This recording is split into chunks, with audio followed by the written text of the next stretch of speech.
רוב בעלי המשכנתאות בישראל עושים היום טעות שעשויה לעלות להם עשרות ואפילו מאות אלפי שקלים, ואתם אולי ביניהם.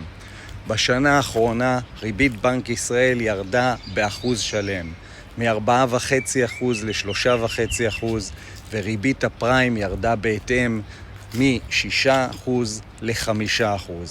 אבל הנתון החשוב באמת הוא שהריבית יורדת, זה לא אומר שהבנק יעדכן לכם את המשכנתה.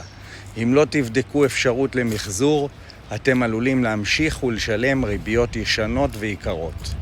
ברוב המקרים שאני בודק, אפשר להקטין את ההחזר החודשי, לקצר את תקופת המשכנתה, או לחסוך עשרות ואף מאות אלפי שקלים לאורך חיי ההלוואה. אם המשכנתה שלכם נלקחה לפני שנה, שנתיים או יותר, זה בדיוק הזמן לבצע בדיקת כדאיות למחזור. שילחו לי הודעה עם המילה מחזור, ואבדוק עבורכם ללא התחייבות האם גם אתם יכולים לחסוך כסף.